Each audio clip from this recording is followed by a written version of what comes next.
अस्सलामुअलैकुम, मैं शर्फ आज़म आप सभी का इस्तकबाल करते हैं अपने ही पसंदीदा यूट्यूब चैनल शर्फ आज़म ऑफिशियल में। साथियों, आज का ये सेशन उन लोगों के लिए काफ़ी हेल्पफुल होने वाले हैं जो बिहार डीएलएड एंट्रेंस एग्ज़ाम की यानी 2023 की प्रिपरेशन कर रहे हैं। उन लोगों के लिए काफ़ी हेल्पफुल होने वाले हैं और ये वीडियो उन लोगों के लिए भी है जो मानू से बीएड या फिर डीएलएड करना चाहते हैं, यानी मौलाना अबुल कलाम आज़ाद उर्दू यूनिवर्सिटी से बीएड या फिर डीएलएड करना चाहते हैं, तो उन लोगों के लिए भी काफ़ी हेल्पफुल होने वाले हैं। यहाँ से आपको 10 नंबर का क्वेश्चन आपको पूछा जाता है, यानी उर्दू अदब से जो आपको 10 नंबर का क्वेश्चन पूछा जाता है और बिहार डीएलएड में यानी उर्दू ग्रामर से जो है आपको 25 नंबर का क्वेश्चन पूछा जाता है। पिछले साल हमने तैयारी करवाया था और इसमें उर्दू से जो आपको 30 नंबर का क्वेश्चन पूछा गया था, लेकिन इस साल आपको 25 नंबर का ही क्वेश्चन पूछा जाएगा, तो उन लोगों के लिए काफी हेल्पफुल होने वाले हैं और ये पार्ट नंबर 1 है। तो चलिए इस वीडियो को हम शुरू करते हैं। सबसे पहले हम समझते हैं आप जी कवाइद। कवाइद किसे कहते हैं? देखिए, कवाइद किसे कहते हैं, जिसे हम इंग्लिश में ग्रामर कहते हैं। तो किसी भी जबान को सही से बोलने, लिखने और पढ़ने का जो तौर तरीका बताए उसी को हम क्या कहते हैं? उसी को हम कवाइद कहते हैं।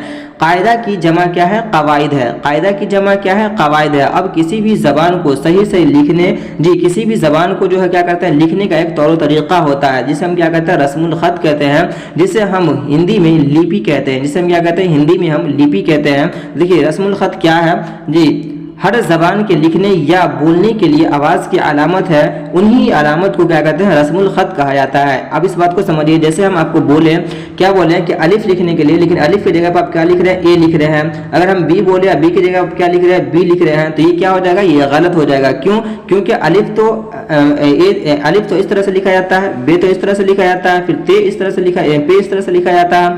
तो ये जो आप लिख रहे थे, तो ये आप इंग्लिश में लिख रहे थे, लेकिन ये जो लिख रहे हैं ये उर्दू में लिख रहे हैं। तो उर्दू का जो लिपि होता है, उर्दू जो लिखा जाता है वो दाएं से बाएं की ओर लिखा जाता है। कहां से? दाएं से बाएं की ओर लिखा जाता है। लेकिन इंग्लिश और हिंदी जो लिखते हैं ये हम बाएं से दाएं की ओर लिखते हैं। ये तो आप पहले से ही जानते होंगे। तो लिपि समझ गए आप, यानी कि लिपि। देखिए, हिंदी का जो लिपि होता है ये देवनागरी होता है और उर्दू का जो लिपि होता है वो क्या है? अरबी और फारसी रस्मुल खत में लिखी जाती है, यानी कि अरबी और फारसी रस्मुल खत में लिखी जाती है, अरबी और फारसी लिपि में लिखी जाती है। अब समझिए उर्दू के जो माने वो क्या है। देखिए, उर्दू के जो माने हैं वो लश्कर होता है। क्या होता है? लश्कर होता है। लेकिन खिचड़ी भी और घोड़ा दौड़ाना भी और भी कई माने इनके होते हैं। क्यों होते हैं? क्योंकि उर्दू में जो है ये सिर्फ उर्दू में एक ही लैंग्वेज नहीं, बल्कि इसमें अरबी भी, फारसी भी और भी जबान, यानी उर्दू भी, हिंदी भी और भी जबान के इसमें जो है मुख्तलिफ जबान से ये बने हुए हैं। तो इसीलिए जो है इनके जो माने होते हैं ये इनके माने जो है ये लश्कर के होते हैं। क्या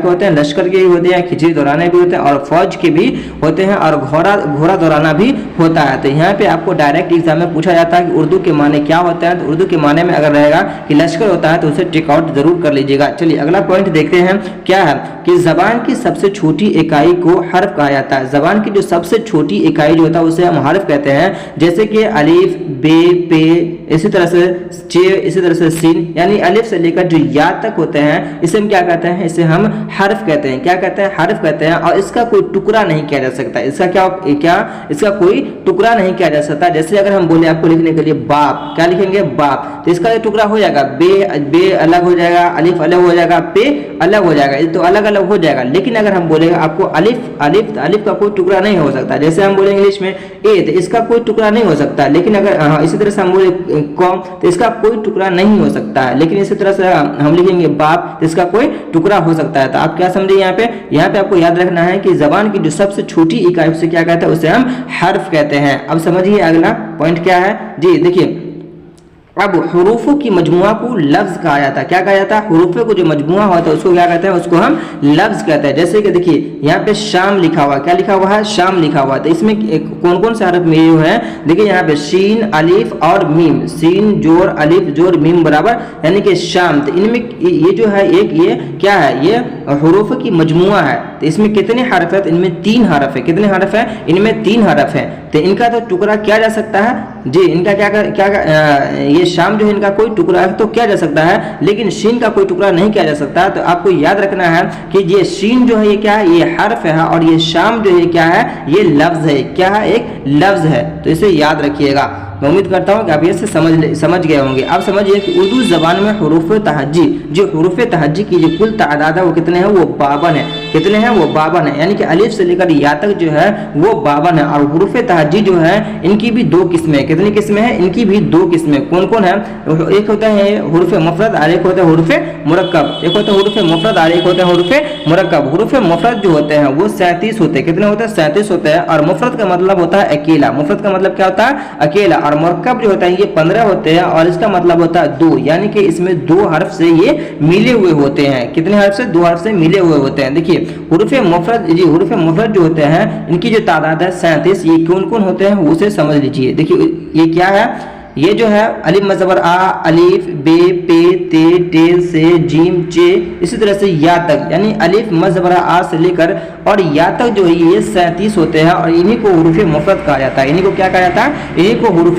मुफरद कहा जाता है। अब समझिए हुरूफ मुरक्कब किसे कहते हैं। अब किसे कहते हैं हुरूफ मुरक्कब, देखिए हुरूफ मुरक्कब जो है इनकी तादाद कितने हैं, ये 15 है। डायरेक्ट आपसे पूछा जाता है हुरूफ मुरक्कब की तादाद कितनी है जी, तो ये 15 है। और ये जो है कौन कौन है, देखिए बे में लगा भे, पे में लगा फे, ते में लगा थे, टे में लगा ठे, जिम में लगा जे, यानी इसमें जो है बे जोर और हा बराबर जो है ये जे, बी जोर और हा बराबर भे, तो इसमें जो है 2 हर्फ ये मिले हुए हैं। तो हमने क्या बताया आपको कि हुरूफ मुफरद जो होता है वो 1 हर्फ से मिले होते हैं और हुरूफ मुरक्कब जो होता है उसमें 2 हर्फ जो वो मिले हुए होते हैं। तो हुरूफ मुरक्कब की तादाद कितनी है, ये 15 है, तो याद रखिएगा। अब समझिए कवायद, जी कवायद यानी कि ग्रामर जो है, तो इंग्लिश ग्रामर को 8 भागों में बांटा गया, लेकिन उर्दू ग्रामर को जो है इनको 5 भागों में बांटा गया। कितने भागों में, 5 भागों में बांटा गया। कौन कौन है, तो एक है इल्म हिज्जा, दूसरा है इल्म सर्फ, तीसरा आपको इल्म नहव, चौथा है आपको इल्म बलागत। क्या है, इल्म बलागत। और आपको 5वां हो जाएगा इल्म उरूज। अब समझिए इनका परिभाषा समझते हैं और इसको समझने की हम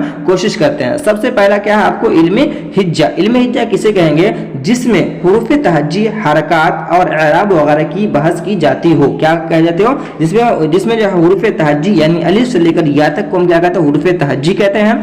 हुरूफ तहज्जी हरकत यानी जबर जेर पेश, यानी उसको हम हरकत कहते हैं। और एराब यानी जबर है, जेर है, पेश है, यानी एराब जो ये 8 होते हैं। तो इनमें जो बहस की जाती है उनको क्या कहते हैं, उनको हम इल्म हिज्जा कहते हैं। अब समझिए इल्म सर्फ किसे कहते हैं, तो जिसमें लफ्ज़ की साख्त, बनावट और उनकी तगय्युर तब्दीली से बहस की जाती है। लफ्ज़ किसे कहते हैं, यानी जिसे हम वर्ड बोलते हैं। क्या बोलते हैं, जिसे हम वर्ड बोलते हैं और हिंदी में उसे हम शब्द बोलते हैं। क्या कहते हैं, शब्द बोलते हैं। तो ये है इल्म सर्फ में क्या होता है, जिसमें लफ्ज़ों की साख्त या बनावट और उनकी तगय्युर तब्दील से बहस की जाती है, यानी लफ्ज़ों से बहस की जाती है। और अब समझिए इल्म नहव किसे कहते हैं, तो उसमें जी इसमें जो है जुमलों की साख्त, बनावट और उनकी तरकीब तरतीब से बहस की जाती है। जुमला यानी जिसे हम सेंटेंस कहते हैं, जिसे क्या कहते हैं, सेंटेंस कहते हैं। जब लफ्ज जो होता है यानी 2-3 लफ्ज जब मिल जाते हैं तो वो क्या हो जाता है, वो एक जुमला बन जाता है। तो इल्म नहव में क्या होता है, जुमलों से जो बहस की जाती है। और इल्म सर्फ में क्या होता है, लफ्जों से बहस की जाती है। और इल्म हिज्जा में हुरूफ तहज्जी से बहस की जाती है। तो याद रखिएगा। देखिए चौथा क्या है आपको, चौथा है आपको इल्म बलागत। इल्म बलागत, तो इल्म बलागत इसमें अल्फाज और जुमलों की लफ्जी और मानवी खूबियां बताई जाती है। लफ्ज की जमा अल्फाज हो जाएंगे, अल्फाज और जुमलों हो जाएंगे जी, और लफ्जी और मानवी खूबियां बताई जाती है। तो इल्म बलागत में क्या होता है जी, लफ्जी, जुमले और मानवी खूबियां बताई जाए, मानवी खूबियां बताई जाती है। इल्म उरूज किसे कहेंगे, तो इसमें शायरी के उसूल और अरकान से मुतालिक बहस की जाती है। इल्म उरूज में क्या होता है, इसमें शायरी के उसूल और अरकान से मुतालिक बहस की जाती है। तो साथियों आज के इस वीडियो में हमने जाना कि हुरूफ तहज्जी किसे कहते हैं, हुरूफ तहज्जी की तादाद कितनी होते हैं और उर्दू के माने क्या होते हैं, और उर्दू कवायद जो है उनकी कितनी किस्में होती है और उनकी क्या क्या परिभाषा होते हैं, हमने आपको इसमें बताया। अगर किसी को PDF चाहिए तो इस नंबर पर आप कॉन्टैक्ट कर सकते हैं जी, इस नंबर पर कॉन्टैक्ट कर सकते हैं और PDF वगैरह आप ले सकते हैं। क्या है 9570256371, इस नंबर पर कांटेक्ट करके आप PDF वहां से हासिल कर सकते हैं। अगर वीडियो पसंद आया तो लाइक, कमेंट, शेयर जरूर कीजिएगा और मिलते हैं नेक्स्ट वीडियो में। तब तक के लिए जज़ाकल्लाह खैरन जज़ा।